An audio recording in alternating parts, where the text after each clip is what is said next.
What's going on, everybody? Happy Wednesday. Bobby Fye, Eric Sheets-Haber. We're going to be talking through this 10-game Wednesday slate. I did play the morning slate, which we didn't do a show for or anything. I did post for anybody who's a site member all my exposures. As you can imagine, zero 5-mans and all the Rockies you can eat. That's sort of what ended up happening. So we'll see how that goes. My exposures looked even more interesting.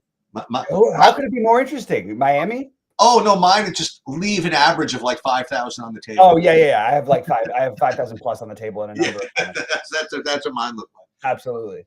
And last night again, I felt not that you got robbed because it was a big slate, but you mentioned you had these Phillies.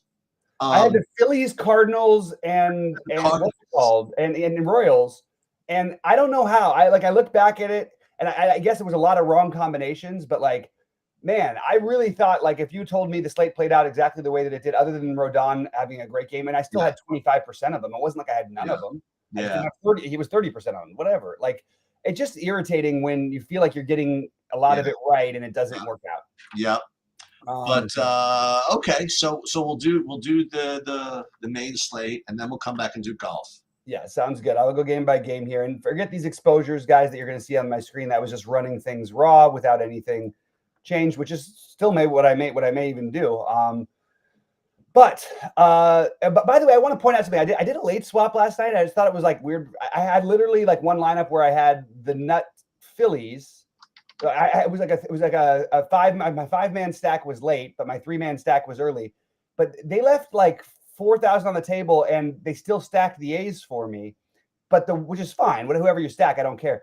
But they left like it was the worst days. It was the bottom of the lineup and leaving out the guys at the top who literally had no reason to. There was plenty of money to get them. So late swap is a wild one, but I trust in the system. I know that it's just to get different enough, and you're trying to play tournaments with thousands of people, so you want to try and get as different. But it is wild, some of the stuff you get with the late swap, and also they are on the late swap. I come away sheets a lot from I don't end up with as many 5-man stacks.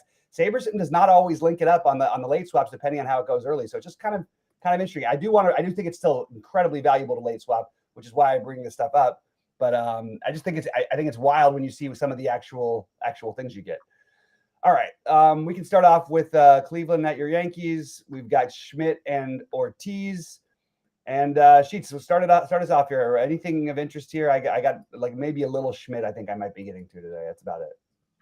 Yeah, I'm already starting to look back at my numbers here because even though you flash this really, really quickly, I see like your top owned pitcher. I don't even have him projected, so I have to see where what team is Springs on? Springs is on what's it called? The A's, but I don't think he's even going to pitch. It's just thank God. These are not my expo. I didn't push to touch anything. It's just what SaberSim has right now. It's going to be updated. I mean, the A's did it yesterday. The two guys who were slated to start for the A's both pitched in long relief. Yeah. Because I have like in my board, I have like Sean Newcomb. Yeah, that's the more likely one. But okay, all right. At least that was a mistake. They might be playing around with the semi-opener nonsense or whatever. I don't know. We'll see. So I have Schmidt like I don't know 6th, something like that. Mm-hmm. As far as my pitchers go, so nothing great. I'm looking at the hitting too, and I'm really not getting much of the hitting either here. So I'm kind of off of this. Who's pitching for Cleveland? Anybody good? No. So I'm probably off of this game completely. Yeah, I actually think that this is one I might want to force in some Yankees just because it's first of all it's not the same Cleveland bullpen as last year that had like the greatest ERA in the history of bullpens. I mean, they're still good, but it's like I think the Yankees here are very, very live, and I guess it's the pricing that makes it difficult to play them. That's my only explanation for why they wouldn't be higher owned. You can see here, like just it's some ownership, but on 10-game slate, like I actually thought you could argue they should be a lot higher. So I have the Yankees as a potential. That's pretty much all I have. And again, maybe I'll entertain the Clark Schmidt idea. I don't love pitchers against Cleveland. I know it worked out with Rodon last night. In general, not my favorite thing to do. And also they are much lower strikeout against righties than they are lefties going back to last year. If you include just this year, it's closer, but still a little bit of a difference. All right. Weather is good in New York today, by the way. And tomorrow, just so you know, I mean, I probably will be there for the 12 o'clock tomorrow. Tomorrow is threatening record highs in New York Oh, wild. Okay. Wow. It feels like not that long ago we were talking about it was cold and rainy. I think it was like last week. Yeah. All right.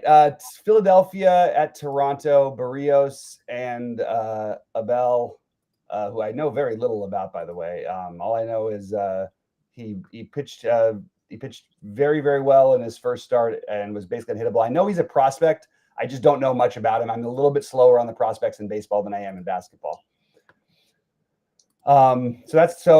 Anything showing up for you here, Sheets? No, I mean, I'm getting a little bit of Philly. Mm-hmm. And that's pretty much it. I guess we'll look into this pitcher situation, but no, that's really all I'm getting here. Yeah, well, one start and 32 fantasy points was the only Abel start, but he only threw like 82 pitches. He still had 9 strikeouts. Pretty wild stuff. How about Fernando Valdez, by the way, the other night at low ownership with the complete game shutout? Oh, sorry, with the complete game, not even a shutout, with the complete game on 83 pitches. Oh my God. And he had like 8 strikeouts too. It was like the craziest thing. I was like, how? That's impressive. That's almost impossible. I never even like no balls like the whole game. Yeah, and I think Maddox once threw like a 78 pitch complete game shutout, but like 83 in the modern day is pretty rough, especially with how these guys are a little more patient than I know. I mean, they make you earn this stuff. Yeah. All right. Let's go, D Pope. Good luck to you. Well, before we go on, I should say that regardless of that, I do have Toronto actually. You do. As one of my stacks. I mean, I have 1, 2, 3, 4, 5 top ones, one of them being Philly. And I have Toronto like just kind of as like 6, 7. So I do have Toronto as playable. I'm still mad at Philly last night. I'm not doing it anymore. I typed it twice in 2 days in a row into Discord. Let's go Angels after they score 6 runs in the first, and then they score 1 run the rest of the game. And let's go Phillies, 6 runs in the first, 1 run the rest of the game. You know, right? By the way, it worked on the anti-curse when I won the million. I did post, "Can we get there?" with like a half to go in the last football game. So I'm not going to totally write off that I'll post and potentially jinx myself because the reverse jinx certainly worked in the biggest way I could have imagined. So, all right, Philadelphia, Toronto. So we passed that one. So I'm meh on everything here. I don't have anything that I'm like trying to go out of my way to get, and I'm not. I don't know. Sort of not a cross off for me, but not one that I was overly invested in. All right, we get Arizona and Atlanta. We got Chris Sale and Merrill Kelly, and Sheets. It is in Atlanta for what it's worth. 10-mile-an-hour winds blowing in from left. So a little bit, actually not a little bit, a huge boost in a really tough matchup for Chris Sale because if you're going to face these guys, they're really good against lefties. They're really good against righties too, by the way. Ask Spencer Strider. At least the top 2 are. That was what really pissed me off, by the way. How many lineups? I saw a ton. Like it seemed like everybody who had the Merrill Kelly, or everybody who had Corbin Carroll and Ketel Marte 2-mans, who both put up like 1 million fantasy points. They all seem to be playing the freaking Kansas City as the main stack, and I just was like, Jesus Christ! Like they all knew. They knew. Everybody knew. All right. So what is your attitude towards Sale, towards potentially Kelly, and then any bats? Because this is not it's again good weather in Atlanta for hitting, but not like that 10-mile-an-hour winds against a lefty. If you were going to get creative and play some Arizona, not ideal. Yeah, definitely not an ideal matchup for Sale, but nonetheless, I still have him as one of my top 2 pitchers. Just not a great slate for pitching. That's just the way it is, and he's just got he's got 10 strikeouts in him, so that's gonna be the case. Again, Arizona is no joke, especially from that side. But it just is what it is. Now, again, I will say that on a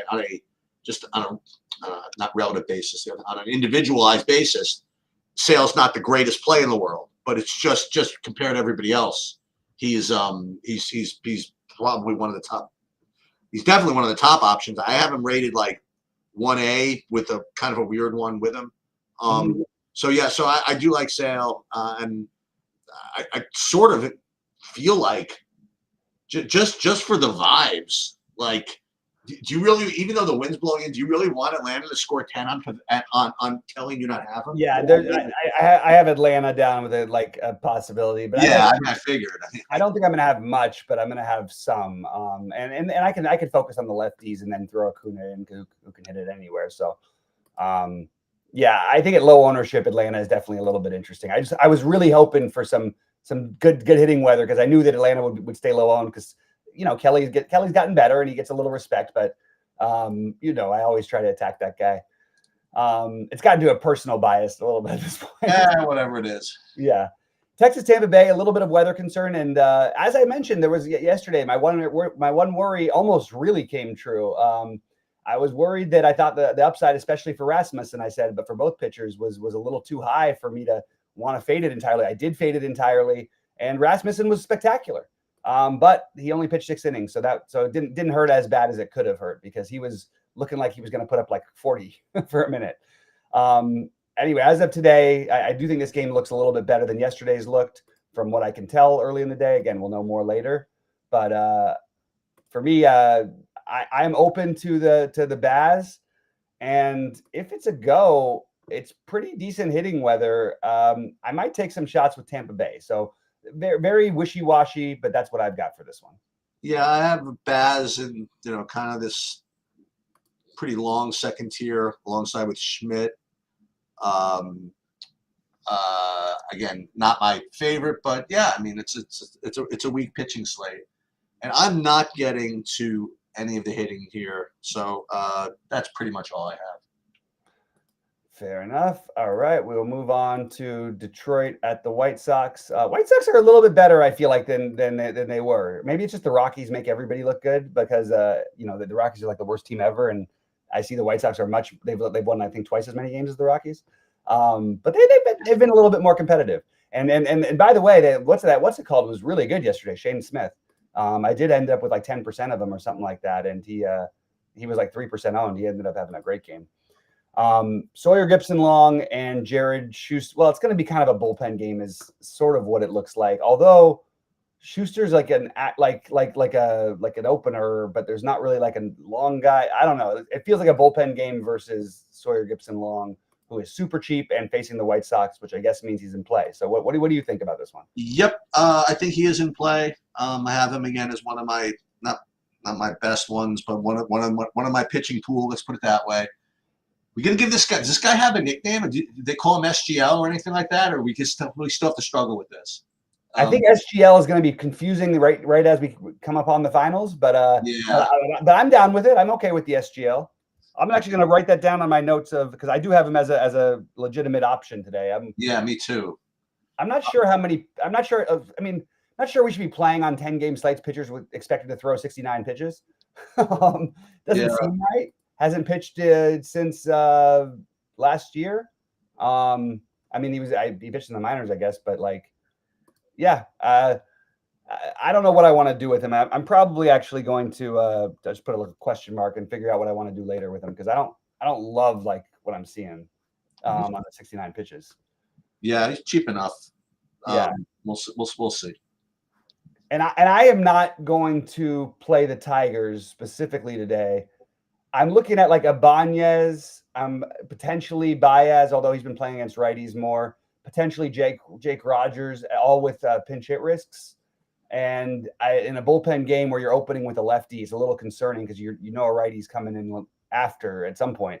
So little nervous about stacking the Tigers. Also, it's 58 degrees there for what it's worth. So yeah, not my favorite game on the slate for me. Anything else you want to mention? No, I mean, it's going to be the same as long as these. I guess it's the last game of the series, but like as long as these Minnesota Athletics and Mets and Dodgers, all those late games, you know what I mean? It's the same slate. It seems like. Yeah. And what I love though about the Athletics, and it hasn't not like the Dodgers have gone nuts the last couple of nights. It is a little frustrating to see Max Muncy hit. Max Muncy was like my highest owned player when I played 150 all season long. I had him like almost 50% the night before, and of course last night he hits the 2 home runs. It's a little frustrating. Those would have come in huge the night before. Anyway. Let's get to this one. I mean, I think this has got some serious weather concerns. What's that? This has got some serious weather concerns. Oh, Kansas City, St. Louis? Yeah. Oh, okay. Well, I do have Kansas City is in my top 7. So if this game is even threatening to get knocked out, I might either exit out. I'm not sure what I want to do with it, but I do have Kansas City rated well. Do you want to get your St. Louis over Kansas City run it back from last night? I don't know. But I had them stacked together in my 250, and it literally, I had like the nut low of the stack. It still cashed in the lineup because everybody hit kind of, but like there was, I literally made like the nut low with my hand build St. Louis, Kansas City, and I played the good guys. That was my problem. I needed to play more from the bottom of the order.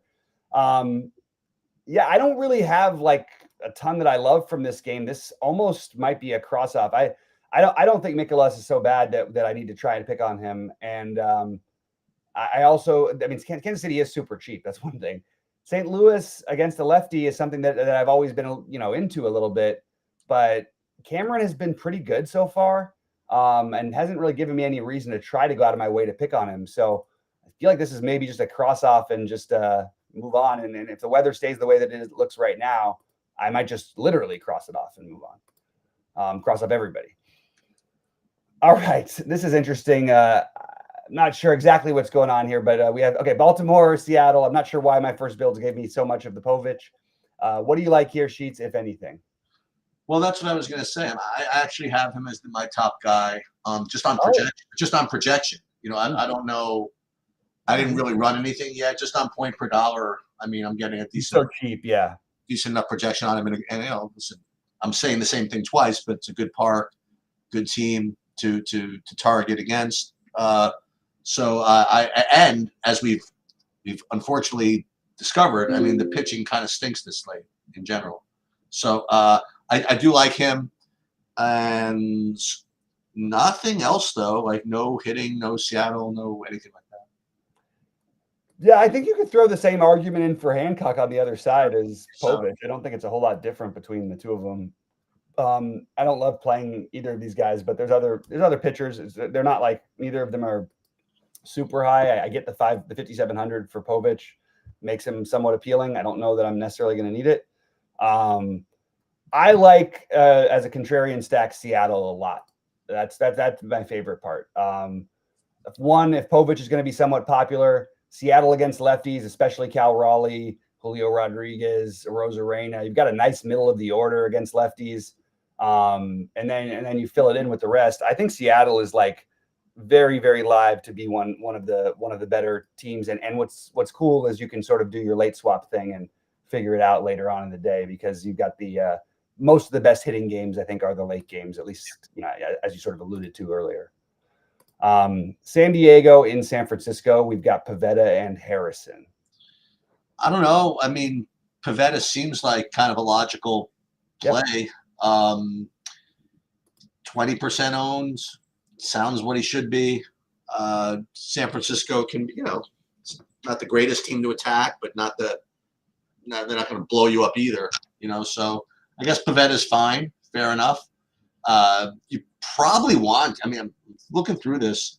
Actually, I was going to say you probably would want either Pivetta or Sale just to put some points on the board, but to get some upside, yeah. Yeah, but maybe not. Maybe you're supposed to just, again, like try to find some bats somewhere, some pay up for Dodgers, pay up for whatever, and then play Povich and long or some crap like that. I don't know. Anyway, I do have Pivetta as in play. Not look at this. Good over Snail. Look at my currently winning right now. I only played like a tiny bit, but it's just kind of funny. I'm tied with myself in first because I have 80% Rocky stacks, and I guess it was a good start. Oh, let's go. We'll see what happens. I just saw the guys posting about it in our Discord at the corner of my eye, so I had to take a look. Kind of wild. All right, so I think Pivetta. I agree with you that it is hard to just overlook it. Now, hang on 1 second. Can I Did I cut you off? I'm so sorry. No, it's okay. Can I share my screen for just a second? Yeah. Let me. I just wanted to show you something, kind sir. I'm off to a good start too. There we are. We're oh no! Look what happened. Okay. That's pretty funny. All right, I'll unshare this. Yeah, I have all the Rockies too, I guess. Yeah, I think that's what we were getting to today. Yeah. Looked like that was going to be the story. All right, so So we both like Pavetta. Again, I'm not like San Francisco doesn't terrify me, but they're just capable offense that yeah, like, but they strike out enough. Like I think Pavetta's fine here. Harrison against San Diego, who his offense has just sort of not really been there this year. I think this is a spot where we would have been stacking San Diego most of the time if Harrison didn't finally look good in his last start. Okay. After putting up 5, -7, -16 in his previous 2 starts. And you've got, this game is a 7 total. It's in San Francisco. It's not ideal. But again, I go back to the late swapping thing. I'm not going to be upset if I end up with the Padres here at very, very low ownership. And the Padres versus a lefty anywhere, I think it's kind of interesting. So I have San Diego as another contrarian stack to consider to pivot off of what should be the chalkier games that we're about to get into. By the way, I now see Saberson putting Springs on the board. So I promise you this: by 6 o'clock tonight, I'll have the right pitcher with the right projection. You'll have the problem. What you'll have with the A's though is because they're trying new things. You might have like a 3-3-2-1 type of thing with what they do with their pitchers. They might go 3 innings. You might see like Newcomb. I don't know. It just might be very weird by later today. But I mean, if Springs does pitch, it's kind of an interesting because I think he's in play. But I think Minnesota's in play no matter what. But I like stacking against the bullpen games a lot less. What are you getting to Springs and Matthew? Well, you don't know about Springs yet because you just got him. Right now, I'm getting to the hitting. Yeah, I'm getting to both sides of this, and I mean maybe just because it's the cool sounding name, I am getting a little bit of the Zebby Matthews in my board.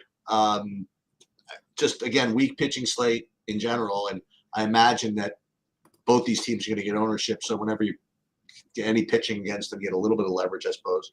So yeah, Minnesota, Athletics, maybe some Matthews, and if Springs again, we'll see what the projections or what the speak is about who's actually pitching for Oakland. Yeah. Yeah, this feels like a pretty obvious spot to target. I think that you're going to see a lot higher ownership as we have been seeing. We've been seeing the Twins projected at like 10 to 15%, like somewhere in that range. And every time it's happened, I look in the lottery and they're all 35% owned, which is just kind of wild to me because I feel like there's so many simulations and projection sites out there. You'd think that it would take people away from it, but I agree. This is one of the better spots for hitting on both sides, in my opinion. I don't really.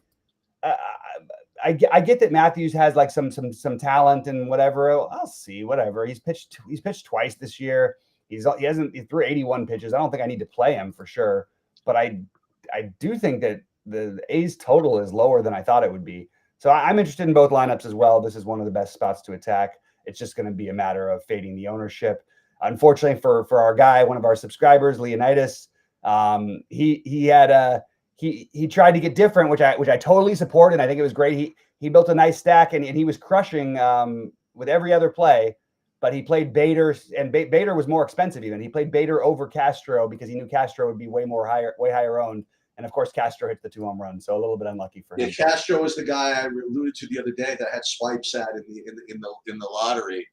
He didn't get there with him. 2 days ago. It was last night. He showed me that he could have done it, I suppose. All right, so Mets against the Dodgers. So I didn't even see what happened. How did the Dodgers come back last night? Oh, in which way? Well, I mean, they were up most of the game. Then they were down late. I mean, I thought so. They were down 5-4. Yeah, it was 5-4 late. Muncy hit a walk-off home run. Oh, he did. Okay. But how they tied it in the ninth, for some reason, I'm having trouble remembering. Yeah. I wasn't watching that one, and then I was out. But I was happy to see that they won. It was back-to-back extra inning games. For what it's worth. Yeah. So same as always. I mean, Mets and Dodgers are both in play here.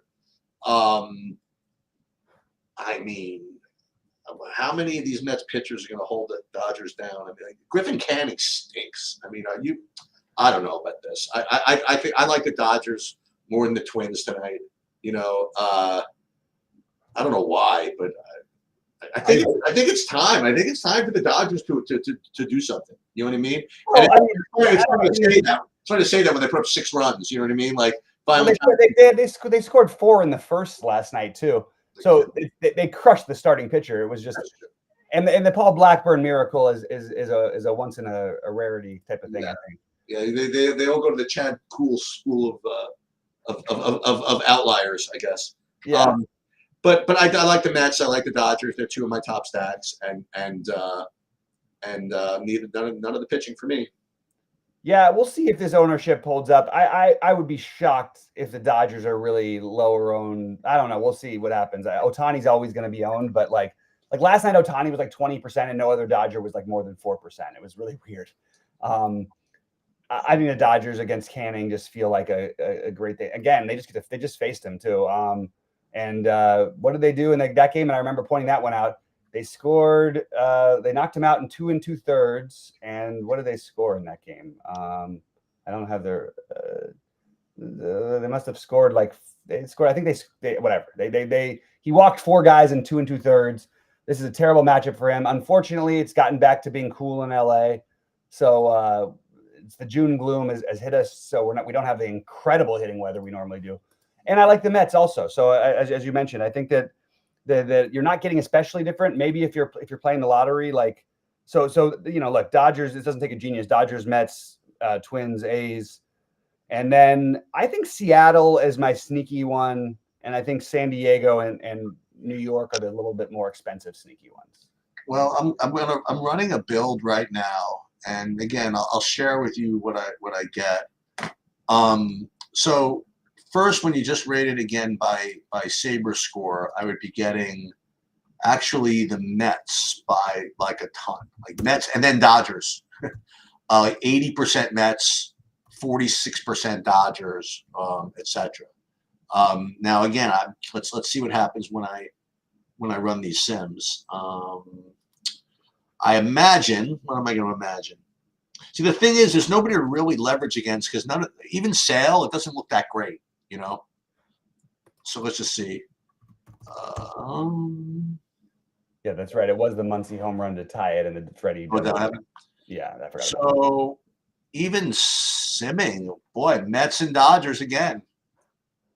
Mets, Dodgers. Partly because the ownership. I mean, nobody has it that high, and I'm a little surprised by that. I thought it would be a lot higher than it is, but I guess not. I mean, I guess people just want to play that game and by the way, the narrative is starting to become almost as great as look. It's 85 degrees in Sacramento in a minor league ballpark where 10-mile-an-hour winds are blowing out. I get it, but as long as it keeps the Dodgers low owned and to be honest, the Mets low owned, right. I'm happy for it. I'm happy about that. So maybe that's one thing you could do. And again, as I mentioned, be late swap and consider some of this Seattle stuff against Povich. Seattle against lefties is something I like to do, and I don't think Povich is anybody I'm afraid of. I also think San Diego against Harrison is very much in play.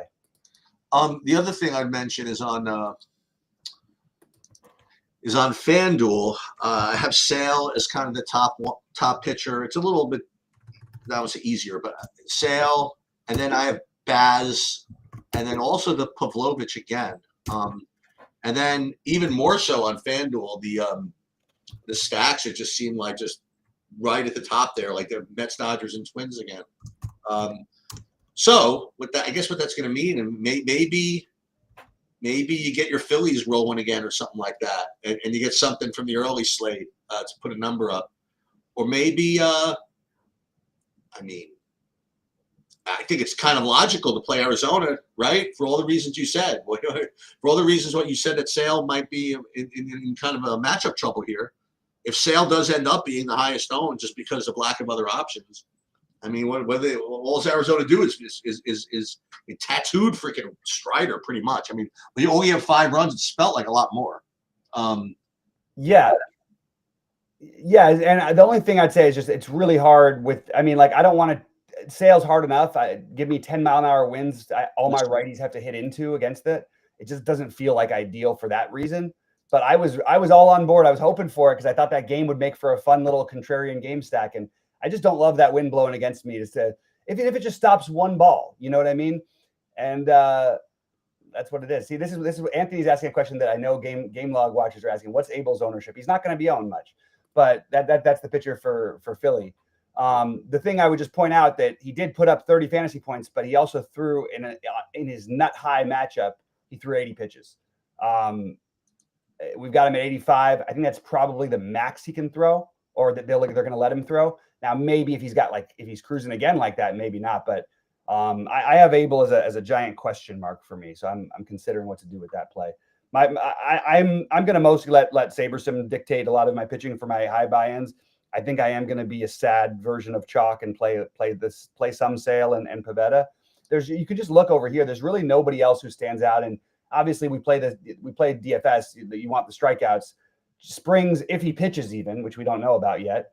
Obviously strikeout upside there. Lopez, by the way, the other pitcher for the A's, the lefty who came in for long relief, he had 9 strikeouts, I think, in 4 or 5 innings against this usually good against lefties.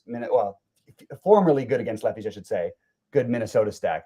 But yeah, you see there's a pretty decent gap. And then Zebby Matthews. So you have the 2 best other non-Sale Pavetta pitchers in the best hitting environment. And then you've got Povich, who I don't necessarily love against Seattle, but he is 5,700. Povich may steam. I bet you Povich ends up higher owned. I bet you Sale ends up higher owned. I bet you Pavetta ends up higher owned. Everybody else, I think, is very open to interpretation. The Sawyer Gibson long feels very, very speculative. Huh. All right. And we are going to come back and do some golf in just a bit. Hopefully, I guess go Rockies for the morning slate and see if we can win some money. Yeah, I'm looking. You don't have the same pitchers I do. You didn't play Freeland in the perfect game, I see. You have 2 other guys. I actually swapped off of it. I did. Well, I mean, he did end up 37% owned. It's not like. Yeah. Yeah. I went different. I hand built that one. That's the only one I built. Yep. So Anthony's saying the dome should be open, and that's weird that they would leave it open. 68 degrees with winds out to right, 18 miles an hour. I'll double check that before later, but that is interesting, Anthony. Good drop in on that Philly Toronto game. That's obviously a boost to the bats there. 68 degrees is totally normal temperature, and to have the 18 mile an hour winds blowing out is kind of nice. Yep. But my rule, my Dodger rule, because I'm a Dodger fan, I know what happens when it's 70 degrees or more. The ball it's just different. I'm telling you, and maybe it's more so in LA, but it's definitely true. Definitely true. The warmer it gets, the better. Obviously, you are off. So we're coming back with golf shortly. Yeah, I'm ready in like 5 minutes if you wait, like 12:45. Yeah. Give me 5, and I'll jump back on with you. All right, sounds good. Let me set it up real quick, and then I'll be there. Awesome. Okay. All right. Good luck, guys, and we'll see you guys